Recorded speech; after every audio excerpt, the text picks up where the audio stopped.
Great. Hello, welcome everyone. Thanks for joining our first webinar. I'm really happy that you could join us today. For the first webinar of the season, we will have 3 in the series, and this is the first one, so great that you're here. I hope that we're all doing okay with the changing economical climate in coffee. Of course, the prices have been increasing, and I hope that it didn't affect your business too harshly yet. I hope that the tips that we will give later in this webinar will help you navigate this changing world we live in. So my name is Kim. I'm based in the Amsterdam office, but right now I find myself in beautiful Guatemala. Very happy to be here. I have 2 other colleagues who are in Guatemala City with me, and I'll have them introduce themselves. So maybe Nadine, you want to go first? Hi, I'm Nadine. I'm based here in Guatemala City, as Kim was saying, and yeah, happy to be here. And Hillary is also with. We're all in separate rooms, which is strange. Hi, everyone. I'm Hillary. I'm normally based in the Bay Area of California, and I work with our customers in the US and Canada, but I'm also here in beautiful Guatemala right now with my colleagues, and it's great to see you all. And I'm Stein. Unfortunately, I'm not in Guatemala at the moment, but I'm based in Amsterdam, and I'm part of the European team for Primavera. Thanks. Okay, so these are all the people that you will be hearing from today. So we will be recording the webinar, so if you want to share it with anyone or watch some bits back later on, that will definitely be possible. So, okay, let's get to it. So Nadine, maybe you would like to explain a little bit about what the C market is and why it matters for specialty coffee, because we hear a lot about it and we hear a lot about the price increase on the C market, but what is it?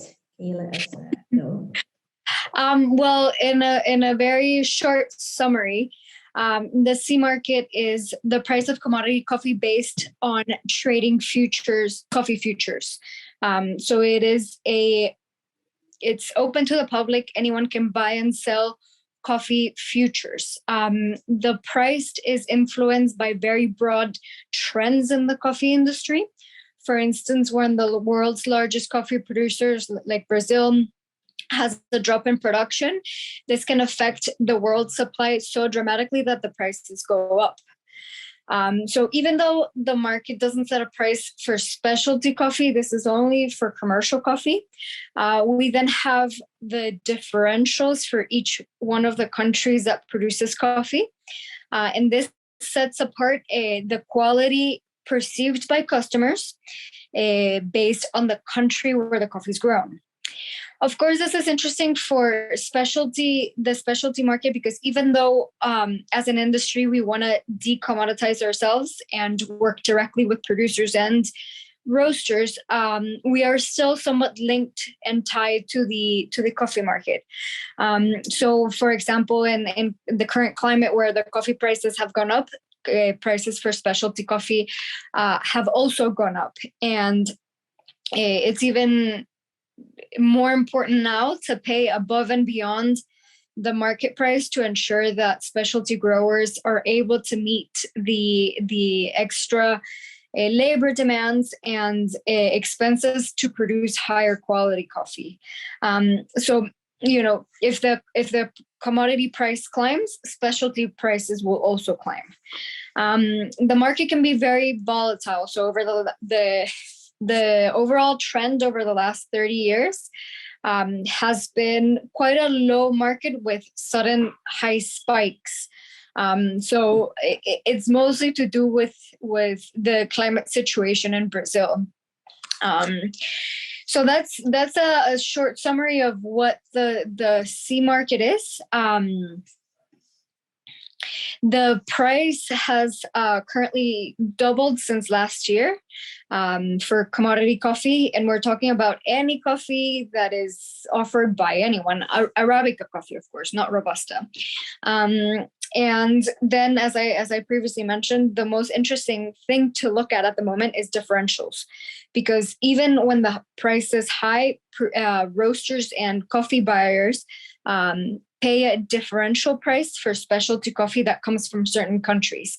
So, for example, currently the market is quite strong for Guatemala. So even the price is high and the differential is also very strong.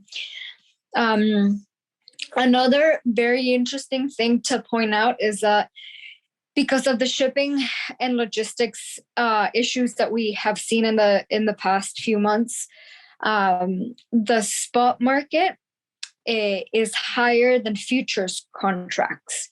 So normally, you have the prices of future contracts higher than the current one. What we're seeing now is that the March contracts are much more expensive than May and June's, meaning that the spot available coffee is more expensive than future coffee. This is an inverse relationship that we've had in the past.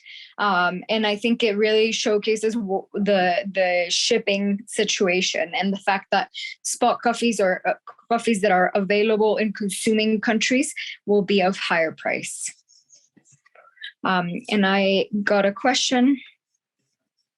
If anyone has any questions, feel free to send them in the chat, and we'll be happy to respond them at the end.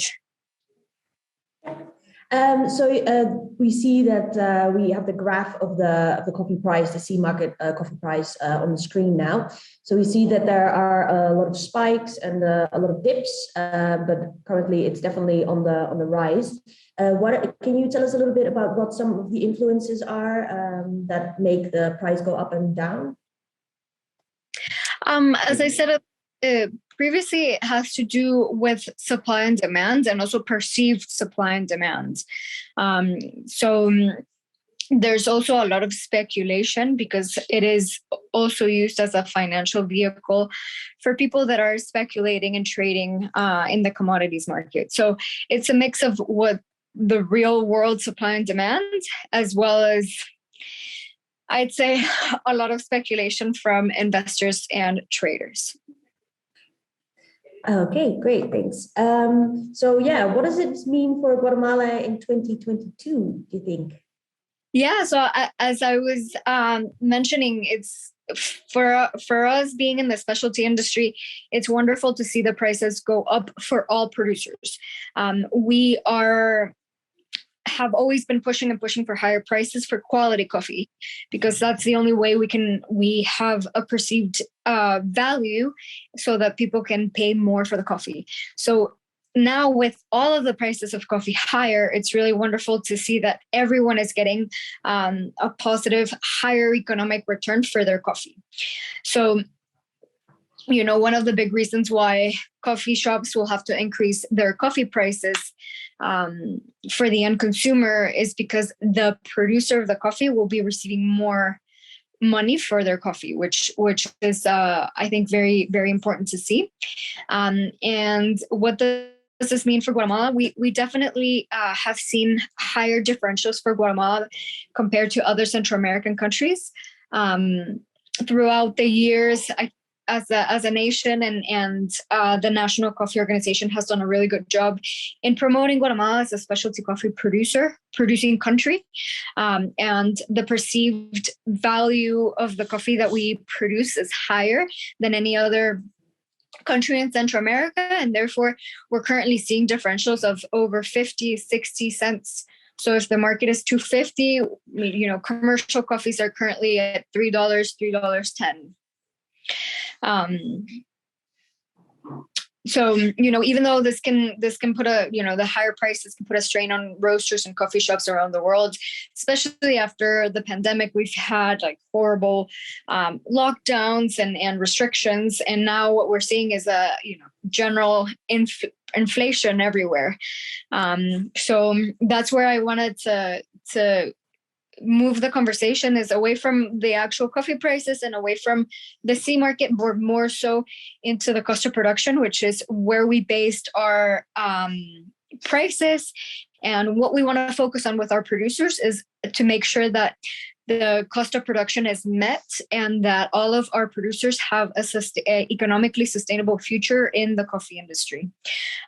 So we'll talk about inflation for a moment, because it's been happening all over the world, from New York City to rural communities in remote parts of Guatemala. Currently, we have an inflation rate of 4.76, so almost 5%, which is much higher than usual. So I'm gonna leave this to our expert, Hillary, who has been working on a survey with our producers here in Guatemala to get more insight as to what the cost of production really is, so that we can ensure that we're paying a high enough price so that we see economic sustainability in all of our producers, regardless of the sea market price.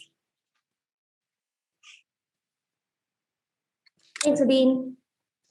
Hey, Hillary.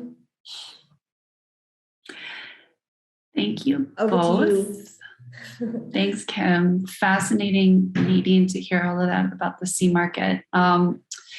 So as Nadine was mentioning, yes, we are very lucky to have a team of people based in Huehuetenango, specifically in the San Antonio Vista region of Huehuetenango. And they're on the ground working with producers all year round, talking to producers all year round. And in fact, our team themselves are coffee farmers as well. So we have a very intimate connection with the situation in Huehue and a great understanding of what's going on there. So throughout 2021, producers have been sharing with us that they're concerned about inflation impacting their farms, impacting their cost of production, and also impacting their households. So, I think that it's pretty safe to say that this is COVID related, but potentially influenced by other factors as well, kind of like inflation that we've seen in other places too. So, as Nadine mentioned, as we kind of were having these conversations with producers, we decided to undertake a small survey of coffee producers in Huehue to better understand the situation and what was going on. I believe we talked to about 30 producers. And so here are some of the results that we were able to learn from talking to them. So first and foremost, the cost of just living and having a family has gone up in Huehuetenango pretty significantly. So if you think about what families there like to eat every day, the cost of staple foods has gone up dramatically. So the cost of corn is up 27% just over a year ago, and the cost of beans is up 26% compared with a year ago. So we're talking about pretty significant price increases just to have a family and live your life, which is, I think, a big concern for a lot of people. And importantly for us, we also are paying special attention to the cost of production of coffee, as Nadine mentioned. So the most significant cost for our producers, we learned from our survey, is the cost of labor. Farmers are reporting to us that the cost of hiring local laborers is up 37% over just 1 year ago, which is absolutely huge. So typically farmers are hiring local laborers to pick coffee, although they also hire people sometimes throughout the rest of the year as well. Mostly we're seeing impacts of this during the harvest season. And because labor is the largest single expenditure for most farmers, this 37% increase is really, really significant. And it's really impacting the profitability of farms because, they need to make back their cost of production. Another impact that we've been seeing is that the cost of traveling from the home to the farm has gone up about 21% over the last year, partially due to higher fuel costs, which is obviously really important because producers need to be able to visit their farms for a variety of reasons throughout the year. So that's something else that we've been keeping an eye on. We are hopeful, especially this year with the higher prices for producers, that, we expect that our producers will be able to earn back their cost of production and make a profit. But it's important for us to all keep in mind that inflation is rising, the cost of production are rising. And so when we think about higher prices, we have to understand that some of those higher prices are going to fund the running of a coffee farm. And it's also important to remember, I think, that even if the coffee market, tomorrow we wake up and the market is back down to a low price again, it's not likely that inflation will disappear overnight. And so these are costs that we think producers will be living with for the foreseeable future. And that's why, as Nadine said, instead of just looking at the coffee market, we're really paying attention to the cost of production when we decide, what kinds of prices that we're hoping to pay our producers. We have to take into account their cost of production and understand that, we need our producers to be sustainable. And that means that we have to kind of think about these rising costs on the ground. So the silver lining, the good news of all of this is that when producers make more money and then they're hiring local laborers, coffee harvesters, when they're paying those workers more money, that's a really significant economic ripple effect. And so the money does get spent in the community, and these are communities that can really, really benefit from this extra economic activity. So we're hoping that the silver lining of all of this is that producer communities and communities that we work with are going to see some really significant benefits this year. Super, thanks, Hillary. That's really interesting. And yeah, it's something, we all think about inflation all the time because it affects, I think, most of us. But yeah, it's not different in Guatemala. So if anyone is interested in the little bit of research that we did, we have a PDF that we can share with you if you're interested. So just leave your email address in the chat or DM me directly in the chat. That's also possible. Or you can email us at info@primavera.com. So we have a question for Stijn. Maybe you can tell us a little bit about what is happening in the world of coffee, and a little bit more about the shipping issues that we've encountered. Sure. Yeah. Well, like Hillary said, the inflation has been quite high, and a lot of different things on a world level has been happening, especially since COVID got around. So for one thing, like roasters around the world, they have noticed that the shipping backlogs and the slowdowns, they've been happening in 2021. Containers have been less held at port, and ships have been unable to load and unload at port. They've been circling around, waiting for a slot to open up. And the containers itself have also been hard to acquire, especially last year.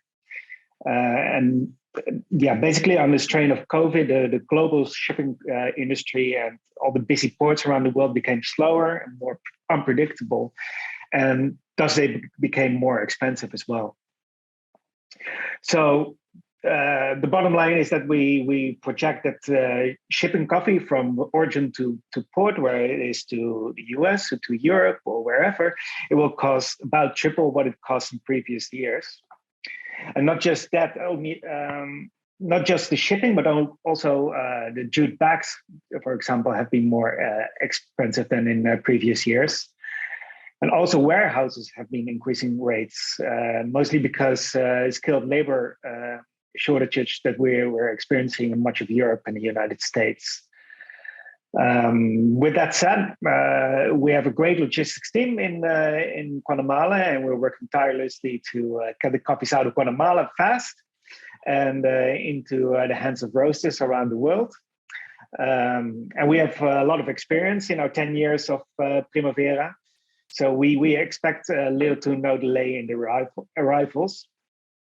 But if you have, of course, if you have any questions about the arrivals, or you need coffee at a certain time this spring or summer, then the best thing is to reach out to us individually.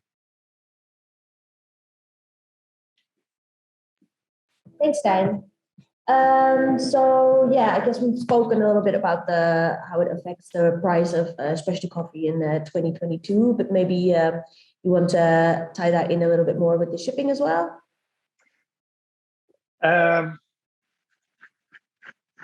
Sorry, again? the price of specialty coffee in 2022, how will it be affected by all of the aforementioned? Yeah, this is the golden egg, right? Well, yes. So it all boils down to that the cost of specialty coffee from Guatemala is going to be significantly higher. So if you want to talk about like specific prices in euros, in British pounds, in dollars, reach out to us, and we'll have the details that are most relevant for you and your market. But of course, this way may very well impact your business in the coming year. Yeah, and I think we thinking about it and looking at all of the different points where the price is changing. We as a Primavera and La Central, of course, we're definitely trying to keep this quality of coffee affordable for everyone. And if you're worried, just reach out and we can see what we can do about it for you in your specific situation. As far as we can. As far as we can. So Stijn, tips on how to keep the price lower this year? Well, a few good tips is like for one, just try to pre-book as much as possible with us rather than waiting for spot offerings. We can offer you better prices for coffees that are pre-booked.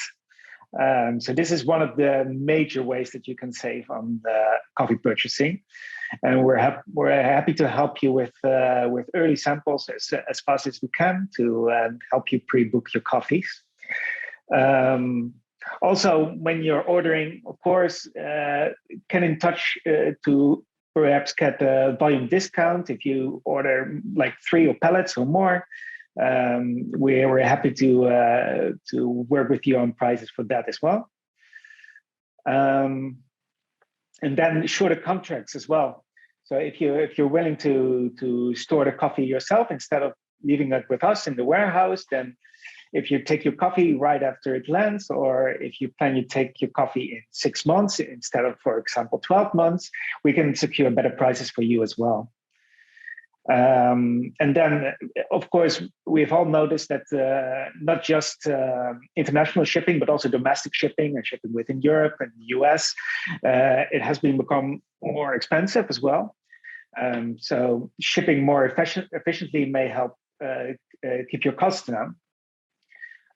So, for example, or more coffee at once to ship through fewer times throughout the year. And you can also check with your preferred shipping company to find the best rates or compare quotes. We can always help you with shipping coffee. We have a few great partners that can help you with that. But sometimes local shipping companies, they may be able to offer you lower prices. And then lastly, you stay on top of your orders and to avoid carrying charges as well.